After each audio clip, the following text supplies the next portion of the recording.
This is Politics Done Right. We are back, and this time I'm back with the one and only Meteor Blades, Timothy Lang. He is the senior political writer for Daily Kos, and I tell you what, it is my honor to have him here. I've been following this guy for a very long time, from the inception of his work at Daily Kos. Meteor, welcome aboard Politics Done Right. Thanks for having me. Well, you know, I would have it no other way. You know, I've for years, we go to Netroots Nation all the time, and from the time I've been doing radio, it's always like, where the hell is Meteor? You're never to be found. Even trying to get you on today was kind of like, shoot and a miss.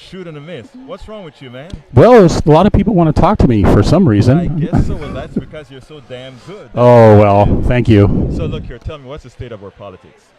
Oh, boy. An easy question to start off with, huh? Yeah. Well, as we can see here at Netroots Nation, very much energy is being produced. Yes. I think it's produced by a couple of things. One, we, of course, have a president who shouldn't be. Right. And the other thing that's doing it is the influx of young people into other movements, not just electoral politics, but the Black Lives Matter movement, the climate activists, indigenous people who have been fighting against fossil fuels and pipelines and the like, the Me Too movement. I mean, there is just this huge amount of groundswell of people doing that kind of activism, and unlike the past, a lot of people who have said, well, I don't care about electoral politics, I care about my issues. These are people who recognize finally that we need both. Right. The only way you get things turned into policy is in state legislatures or city councils or Congress.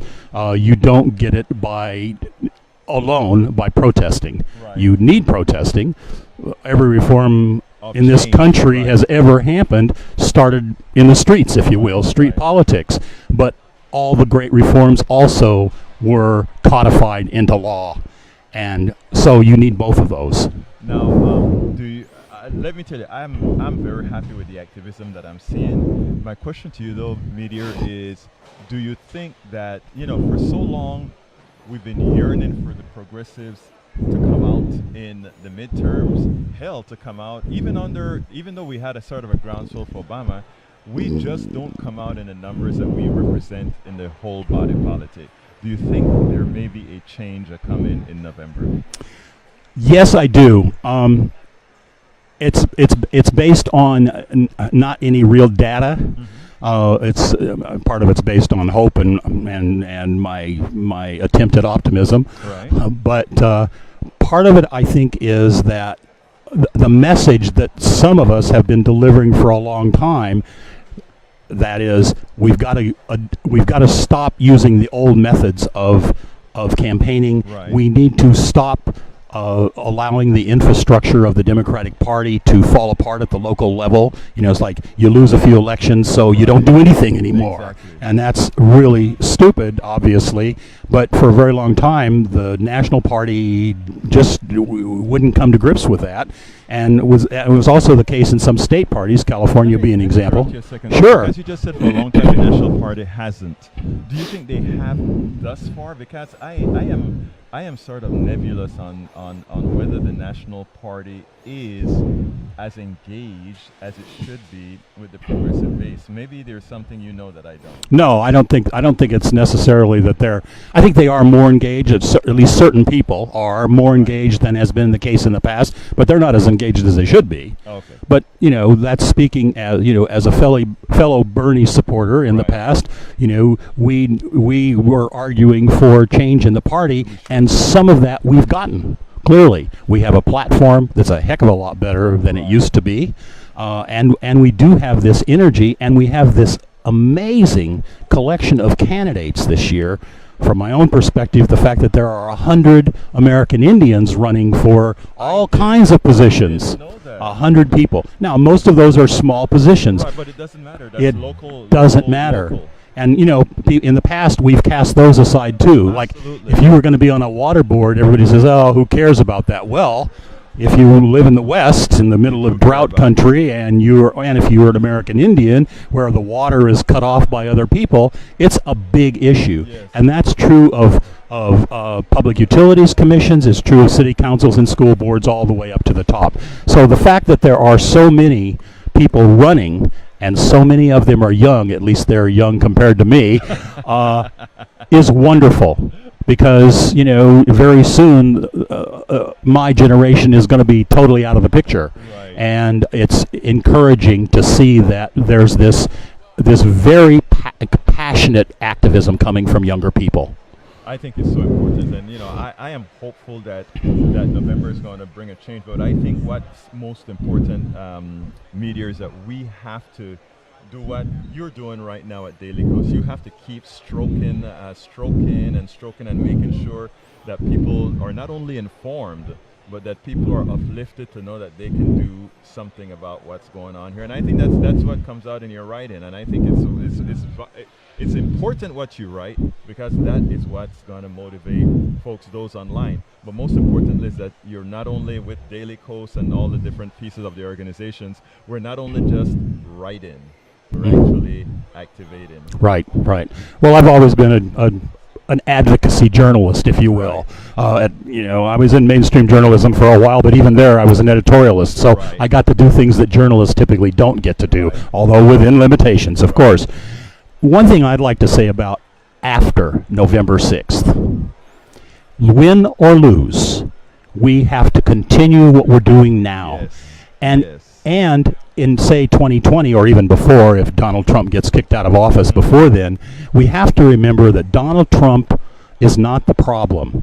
Donald Trump is a symptom of the disease. Yes. And when he's gone, when that administration is ashes and dust, we're still going to be fighting for progressive change. Yes, we are. We're not going to, it's not all going to happen overnight. It's probably not going to happen in my lifetime now. I mean, I'll be happy if I'm 105 and I see these changes. I do hope there are some changes in between now and then, but the only way that will happen is if we keep fighting. And that is my one bit of pessimism, is that if we were to lose, or if we were to only win, say, the House by a very small margin, which means we might not be able to do the things we want to do for a number of reasons I won't go into, but we need to be sure that the people who are energized now remain energized. And the way to make that happen, obviously, is to continue to say, here's what we'll do if we get into power. Right. Here's what we're going to do forward. Here's a prototype piece of legislation about climate change, say. Even if we can't get it passed in 2019 or 2020, there will come a time when we can, and we need to tell people, the voters out there, here's what we would do. Here's what we would here's what we would do with the minimum wage. Here's what we would do with a whole range of issues, rather than saying, oh man, we just got to get rid of Trump. That's not enough. You just hit the nail on the head. I don't know if you see a blog that I wrote to that effect, the 5 things that we need to do. I had a blog, and it's more than 5, but I said the five things that every Democrat or progressive should have at the tip of their tongue. So I mean, I am I'm with you on that. Now, give me a message that we want to send to our partners at Daily Coast, because this video goes on. A lot of people see Meteor Blades. They see you all over every day on Daily Coast. They don't really hear the essence of the man. So let's go ahead and give a little The bit essence of the man? Meteor Blades, and what is Meteor Blades? What Meteor Blades think this community, the Daily Coast community, what is it that we have to do going forward to make sure that our message gets out there, to make sure that we get done what needs to get done? That's a really long answer to a question like that. But let me give you what Joel Silverman told us in his goodbye, which was very straightforward. Don't mourn, organize, change things, dream. That's about as succinct as you can get. And in our writing, we better do that as well. We better not just be depressive to people. We better be out there encouraging people and empowering people to do what we know they can, right? Agreed. Absolutely. Agreed. Well, look, folks, we've had the honor to have Meteor Blade, the senior Meteor Blade, Timothy Lang, the senior writer. A senior. There are a more than one. senior- a senior writer, political writer. I think you are the senior political No, writer. there are You have three of another- us. There are okay. three of us. Our political writer at, okay, there are three of us. I mean, political writer at Daily Kos. Thank you so kindly for being with us. Thank you. I've enjoyed it. I appreciate it.